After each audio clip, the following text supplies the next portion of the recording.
তো নমস্কার বন্ধুরা, আমি মিঠু চলে আসলাম আরেকটা রেসিপি নিয়ে। তো আজকের রেসিপি হচ্ছে খুব মজার একটা রেসিপি। আজকে যে শুটকি মাছ নিয়েছি, শুটকি মাছ দিয়ে আমি চপ বানিয়ে দেখাবো। তো চলুন দেখা যাক। এখানে আমি এই যে লাউ পাতা নিয়ে নিয়েছি চপ বানানোর জন্য। লাউ পাতাগুলোকে এখন আমি লবণ দিয়ে 10 থেকে 15 মিনিট মেখে রেখে দেবো, যাতে লাউ পাতাটা খুব সুন্দরভাবে নরম হয়ে আসে।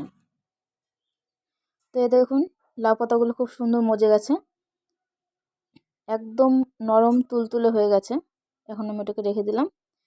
তারপর যেগুলো লাগবে, এখানে লাগছে আমার পেঁয়াজ কুচি, লঙ্কা কুচি আর রসুন কুচি। তো এখন সব কিছু আমি কুচি করে নেব। আর আমি এখানে ভোলা শুটকি নিয়েছি, আপনারা চাইলে কিন্তু লটকা শুটকিটা নিতে পারেন, কারণ লটকা শুটকিটা দিয়ে এই চপটা বেশি ভালো লাগে। তো এখন পেঁয়াজগুলো কুচি করে নিচ্ছি। কুচি করে নিয়ে আমি তারপর লঙ্কাগুলোও কুচি করে নেব একইভাবে। তো সব কিছু কুচি করার পরে এই যে এখানে মোটামুটি আমার সব কিছু কুচি করা হয়ে গেছে। তারপর লাউ পাতাটাকে এই যে আমি প্লেটে ছড়িয়ে নিয়েছিলাম, সব এক সাইড করে রেখে। আর এই যে শুটকি মাছগুলোকে আমি গরম জলে ভিজিয়ে রেখেছিলাম, দেখুন কত সুন্দর নরম হয়ে গেছে, হাত দিয়ে ভেঙে যাচ্ছে। আর আমি এইভাবে হাত দিয়েই ভেঙে নেব, হাত দিয়ে ভেঙে একটু গুঁড়ো করে নেব।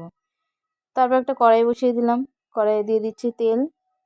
তেলটা দেওয়া হয়ে গেলে যে আমি শুটকি মাছগুলো ভেঙে রেখেছিলাম, সেই শুটকি মাছগুলো আমি দিয়ে একটু ভালো মতন শুটকি মাছটা প্রথমে একটু ভেজে নেব।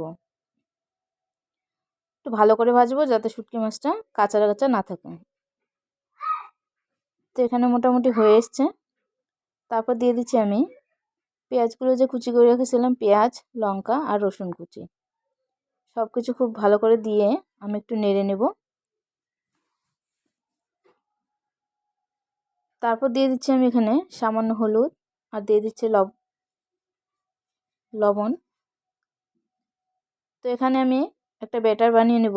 তো ব্যাটারে নিয়ে দিচ্ছি আমি এখানে বেসন, তারপর একটু দিয়ে দেবো কালো জিরে, সামান্য লবণ আর একটু হলুদ গুঁড়ো। আর এখানে আমি অল্প অল্প করে জল অ্যাড করে ব্যাটারটা বানিয়ে নেব। ব্যাটারটা বেশি কিন্তু গাঢ় হবে না, আবার বেশি মোটাও হবে না, একটু মিডিয়ামভাবে নেব। তো বন্ধুরা, বাড়িতে কিন্তু অবশ্যই ট্রাই করবেন। শুটকি মাছের চপ যে এতটাই টেস্ট হয়, না খেলে পরে বুঝতে পারবেন না। এই যে ব্যাটারটা আমি বানিয়ে নিলাম। তারপর এখানে যে পেঁয়াজ লঙ্কাগুলো যে ভাজতে দিয়েছিলাম, দেখুন কত সুন্দর মজে গেছে। তো এখানে আমি আর একটু মজানোর জন্য একটু জল দিয়ে দেব, যাতে সব কিছু একবারে মিশে যায় আর পেঁয়াজ লঙ্কাগুলো খুব সফট হয়ে যায়। তারপর জলটা শুকিয়ে গেলে পরে আমি একটু আবার ভালো মতন কষিয়ে নেব।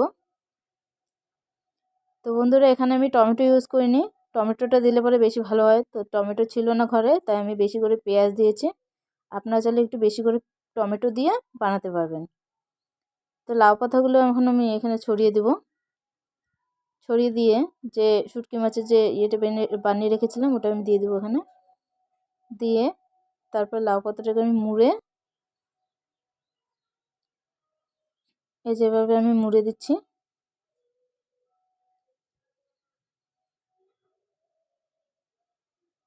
আর একটা জিনিস, এটা কিন্তু চাল কুমড়ো পাতা দিয়ে বেশি ভালো লাগে।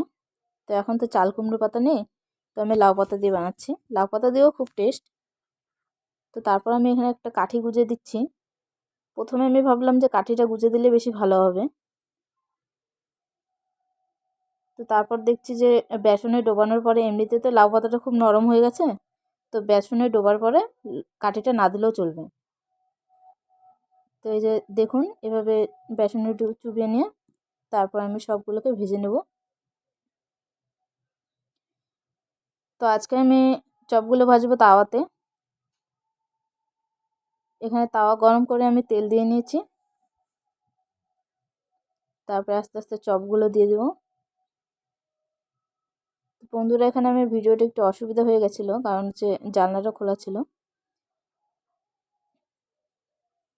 তারপর দেখুন আমি চপগুলো দিয়েছি, এখন আমি আস্তে আস্তে করে উল্টে দেব। শুটকি মাছের এভাবে চপ বানিয়ে দেখবেন, খেতে ভীষণই স্বাদ, গরম গরম ভাতের সাথে জাস্ট ওয়াও।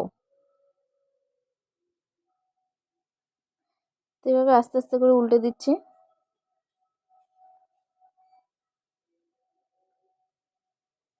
তো বন্ধুরা, এখনও পর্যন্ত যারা যারা আমার পেজটিকে ফলো করেননি তারা অবশ্যই ফলো করে দেবেন, আর যারা যারা ফলো করেছেন তাদের অনেক ধন্যবাদ। লাইক কমেন্ট শেয়ার করতে কিন্তু ভুলবেন না। তো এইভাবে আমি চপগুলোকে উল্টে দিচ্ছি আস্তে আস্তে। তো এখানে আমার চপ কমপ্লিট। এখন আমি ভাতের সাথে সার্ভ করে দেব। এই যে এখানে দেখুন, আমি একটি নিরামিষ তরকারি বানিয়ে নিয়েছি, আর এখানে চপ দিয়ে আমি এখন মুখে দেব।